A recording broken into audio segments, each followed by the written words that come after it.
Hi అండి. అందరికీ నమస్తే. నేను డాక్టర్ సాయిరామ్, చిన్నపిల్లల డాక్టర్‌ని. ఈరోజు మనం చర్చించబోయే అంశం ఏంటంటే, మన సబ్‌స్క్రైబర్ ఒకరు కామెంట్ చేశారండి. Hi doctor, I have come across many videos on Instagram claiming that certain vaccines such as MMR vaccine and hepatitis B vaccine can cause autism in babies. Is that true? ఆమె ఏం అడిగారంటే, doctor గారు నేను ఇన్‌స్టాగ్రామ్‌లో చాలా వీడియోలు చూశాను. వాటిలో MMR vaccine వేసుకున్న, హెపటైటిస్ బి వ్యాక్సిన్ వేసుకున్న పిల్లలకి ఆటిజం వచ్చేస్తదని చెప్తా అన్నారు. అది నిజమేనా అని అడిగారండి. దానికి స్ట్రెయిట్‌గా ఆన్సర్ చెప్పమంటే లేదు అని చెప్తానండి. ఆటిజంకి, వ్యాక్సినేషన్‌కి ఎలాంటి సంబంధము లేదు. ఈ వ్యాక్సిన్స్ వేసుకోవడం వల్ల ఆటిజం వస్తుంది అనే ఈ అపోహని క్రియేట్ చేసి మొత్తం స్ప్రెడ్ చేసింది ఎవరో తెలుసా? ఆయన కూడా ఒక డాక్టరే. ఆండ్రూ వేక్‌ఫీల్డ్ అని ఒక బ్రిటిష్ డాక్టర్ అన్నమాట. ఆయన ఒక గ్యాస్ట్రోఎంట్రాలజిస్ట్. ఆయన ఒక 12 మంది పిల్లల్ని కేస్ సీరీస్ లాగా చూసి వాళ్ళలో ఈ ఎంఎంఆర్ వ్యాక్సిన్ తీసుకున్న తర్వాత అబ్నార్మల్ బిహేవియర్ వస్తా ఉంది అని చెప్పి ఒక ఆర్టికల్ పబ్లిష్ చేశాడండి. ఈ ల్యాన్సెట్‌లో ఆర్టికల్ పబ్లిష్ అయినప్పటి నుంచి జనరల్ పాపులేషన్ ఇది నమ్మడం మొదలుపెట్టేశారు. ఇంకా చెప్పాలి అంటే పిల్లలకి వ్యాక్సిన్స్ తీసుకోవడం ఆపేశారు కూడా. దాని తర్వాత నుంచి పిల్లలకి మీసిల్స్ రావడం, డెత్స్ అవ్వడం కూడా చాలా ఎక్కువ పెరిగింది. పిల్లలకి ఎక్కువ మందికి ఆటిజం వస్తూ ఉంది. కానీ కారణం తెలీదు. అదే టైంలో ఈ వేక్‌ఫీల్డ్ అనే డాక్టర్ ఆర్టికల్ రిలీజ్ చేశాడు. దాంట్లో ఎంఎంఆర్ వ్యాక్సిన్స్ వల్ల ఆటిజం వస్తుంది అని చెప్పేశాడు. ఆ టైంలో అందరికీ అది నమ్మడం మొదలుపెట్టేశారండి. అది చాలా సైంటిఫిక్ రీజన్ అనిపించింది. దాంతో పాటు చాలా అది క్యాచీగా ఉంది. చాలా సింపుల్ రీజన్ లాగా కూడా అనిపిస్తా ఉంది. ఇంకా కోరిలేట్ అయింది ఏంటి తెలుసా? ఎప్పుడైతే ఆటిజం సింప్టమ్స్ మొదలైతాయో, అప్పుడే మన వాళ్ళు ఎంఎంఆర్ వ్యాక్సిన్ డోస్ కూడా ఇస్తూ ఉంటారు. ఈ ఎంఎంఆర్ వ్యాక్సిన్ యొక్క ఫస్ట్ డోస్ మనం 9 మంత్స్ నుంచి 12 మంత్స్ లోపల ఇస్తాం. సెకండ్ డోస్ వచ్చేసి 15 మంత్స్ నుంచి 24 మంత్స్ లోపల ఇస్తాం. ఎగ్జాక్ట్‌గా ఈ ఆటిజం ఉన్న పిల్లలు కూడా వాళ్ళ లక్షణాలు చూపించడం అనేది 15 నెలల నుంచి 30 నెలల మధ్య లోపలే స్టార్ట్ అయిపోతదండి. ఆ 2 టైమింగ్స్ బాగా మ్యాచ్ అయిపోయాయి. ఓవరాల్‌గా ఈ వ్యాక్సిన్స్ వేసుకోకుండా ఆపేసిన పిల్లల్లో ఏమైనా ఆటిజం తక్కువొస్తా ఉందా అంటే అదేం లేదు.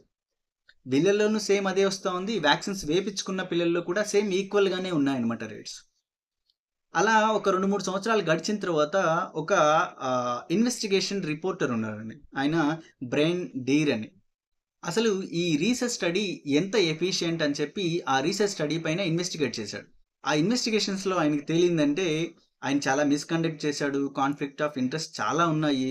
దాంతో పాటు అది చాలా ఫాల్స్ ఇన్ఫర్మేషన్‌లా అనిపిస్తూ ఉంది. చాలా ఫ్రాడ్ చేసినట్లు అనిపిచ్చింది. అదే కాకుండా ఈయన ముందు చేసిన రీసెర్చ్‌ని కూడా ఒకటి చూసాడు. 92 అనుకుంటాను. 1992లో ఆయన ఒక హైపోథెసిస్ కూడా క్రియేట్ చేసుకున్నాడు.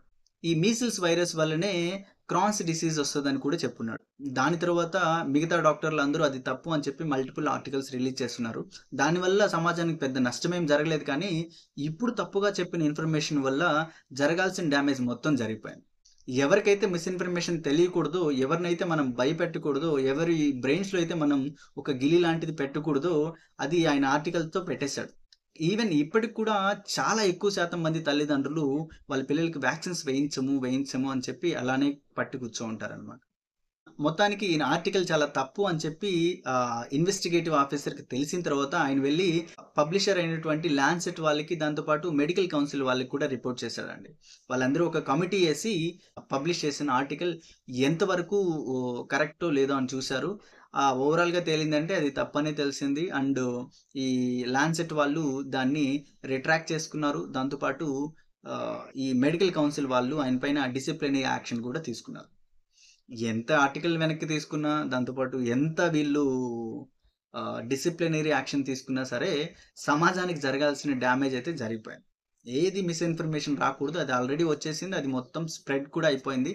ఎక్కువ మంది పిల్లలకి వ్యాక్సిన్స్ వేయించడం కూడా ఆపేశారు. వేయించకపోవడం వల్ల పిల్లలకి జబ్బులొచ్చి డెత్ రేట్ అంటే వాళ్ళు చనిపోయే శాతం కూడా పెరగడం మొదలైపోయింది.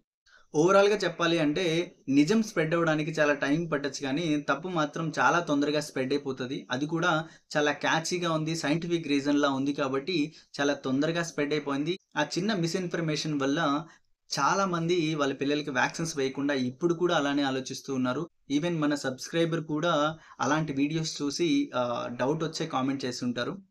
మనం వ్యాక్సిన్స్ వేయడం వల్ల పిల్లలకి చాలా ప్రాణాంతకమైన జబ్బుల నుంచి కాపాడుకోవచ్చండి. వ్యాక్సిన్స్ వేయకపోవడం వల్ల వచ్చే జబ్బులకి ఎలాంటి ట్రీట్మెంట్ కూడా ఉండదు. డెత్స్ అయ్యే ఛాన్సెస్ చాలా ఎక్కువగా ఉంటాయి. పిల్లలకి ఈ వ్యాక్సిన్స్ వేసిన తర్వాత మైనర్‌గా వచ్చే సైడ్ ఎఫెక్ట్స్ ఉంటాయండి. కొన్ని కొన్ని తొడలు వాచిపోతూ ఉంటాయి, జ్వరం వస్తూ ఉంటది. అలాంటి మైనర్ సైడ్ ఎఫెక్ట్స్ అనేవి అందరు పిల్లలకి వస్తాయండి. అంత భయపడొద్దు. వ్యాక్సిన్స్ మాత్రం వేయించకుండా ఉండొద్దు. ఫైనల్ నోట్‌గా చెప్పాలి అంటే ఆటిజం రావడానికి వ్యాక్సిన్స్‌కి ఎలాంటి సంబంధం లేదండి. ఈ రీసెర్చ్ ఆర్టికల్ పబ్లిష్ అయిన తర్వాత మనకి అప్రాక్సిమేట్‌లీ 25 సంవత్సరాలయింది గదా! ఈ గ్యాప్‌లోనే బండిల్స్ ఆఫ్ రీసెర్చ్ ఆర్టికల్స్ వచ్చాయండి.